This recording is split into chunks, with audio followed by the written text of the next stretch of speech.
historical relationship between Nela street gangs and the Mexican Mafia. Los Angeles has been historically known as the gang capital of the world, and Mexican communities are often affected by gang stereotypes. It is next to impossible to find a family of Mexican descent that has not been infected by the gang virus. This is not a condemnation, but more of a sobering observation. Despite the embarrassing element, and I was one of them once upon a time, the Mexican people, like all other groups, persevere and produce excellent citizens. The northeast part of Los Angeles is another region, another pocket in LA that has contributed many made Mexican Mafia members. This area is referred to as Nela, the abbreviation for Northeast Los Angeles. Shown in this photograph are the first 5 profiled OGs from Nela to be recruited by the Mexican Mafia. They were all from Eastside Clover. In the order of being made, Mapa joined in the 60s, Manuel Buff, Black Segura, Hapo Trejo, and Beaver Minjares were all recruited in the 70s. Manuel Lopez was known as Mapa and was born on April 3, 1928, the second oldest Mexican Mafia member in its 63-year history. In 1976, at the age of 49, Mapa died from issues connected to contaminated paraphernalia while using heroin. Manuel Perez was also known as Manuel Buff and was born on October 24, 1945. He was recruited in 1971 at San Quentin, transferred to Folsom Prison, was released in the mid-1970s, and arrested in Texas for a residential robbery homicide. As Buff was making his getaway from the crime scene, he remembered the deceased guy had a diamond ring on his finger he had forgotten. He re-entered the home, could not pry the ring off, so he found a kitchen knife and proceeded to sever the dead man's finger and pocketed the ring. He was unaware an alert neighbor had already dialed 911. As Buff emerged from the house, the local police were arriving and he was caught red-handed. Buff was sentenced to death, then had his sentence commuted to life in prison, and that's the last I heard from Mr. Manuel Buff. If still alive, he would be 75 years of age today.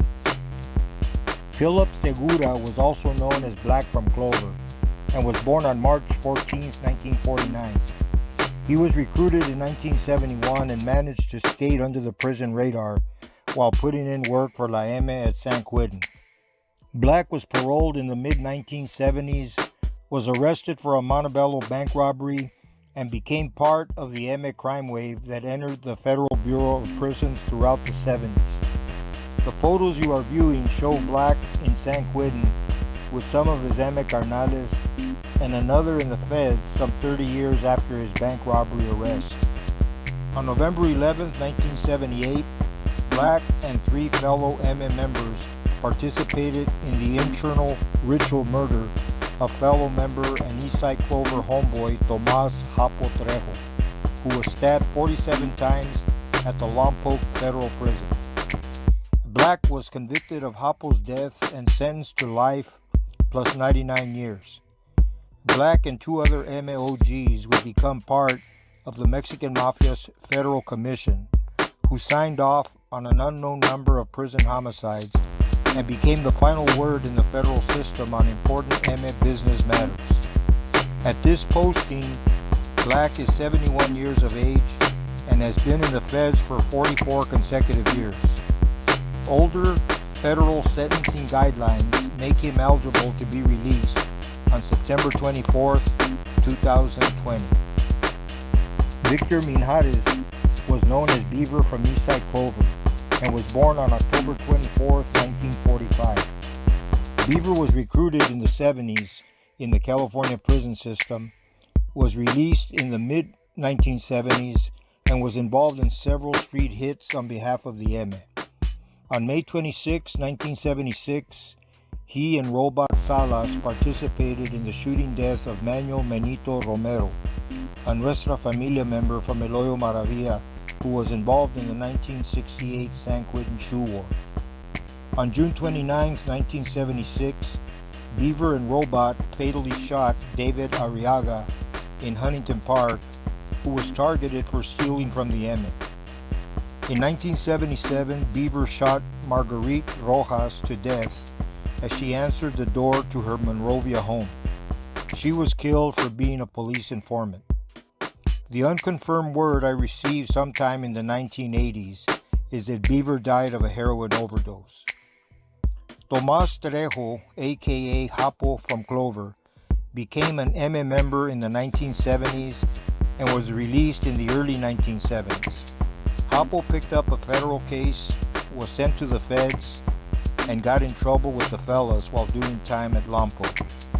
On November 11, 1978, he was stabbed to death by fellow MM members Black Segura, Camp Reynoso, Black Bobby Ramirez, and Willie Bobo Gouveia. In the first 2 decades of the Mexican Mafia's existence, there were 4 gangs from Northeast LA that produced MM members: Clover, The Avenues, Happy Valley, and Dogtown. The next 4 profiles from Nela introduce OG members from the Avenues gang. Bruno Chavez was born on December 5, 1947, and was recruited in the early 1970s at Soledad State Prison's Central Facility. There was initial skepticism about the authenticity of his membership because Bruno's name had not been circulated to all the prisons, a normal procedure back in the first 2 decades of La M's existence. By the time he arrived to San Quentin in 1973, the drama was cleared and he was an official carnal. Bruno was paroled in the mid-1970s. As you can tell by the group photo shown here, he joined his parole brothers on the outside and became actively involved in the business of moving drugs.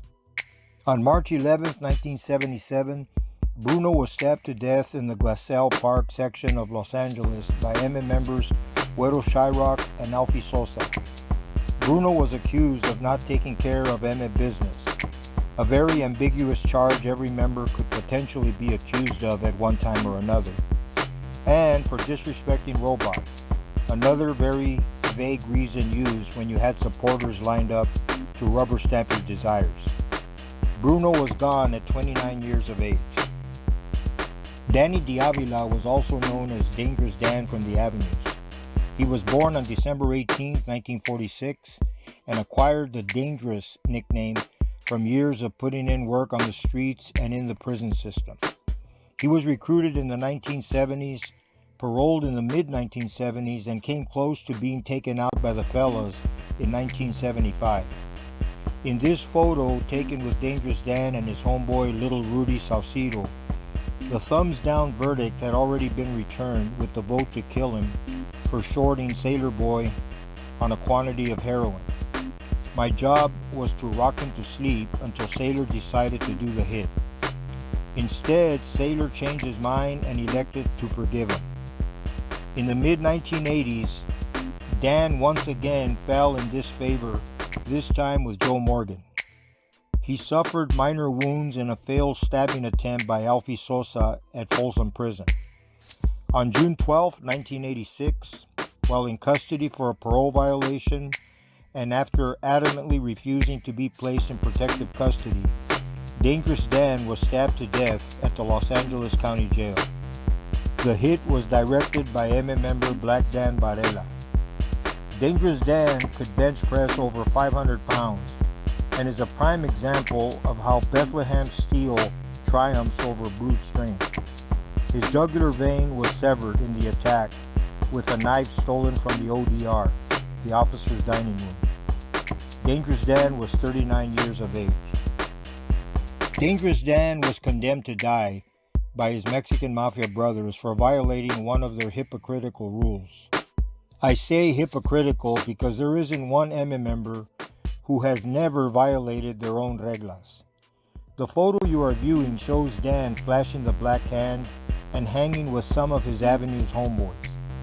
To the right is the back of a photograph he dedicated to me, pledging affection and respect and brotherhood.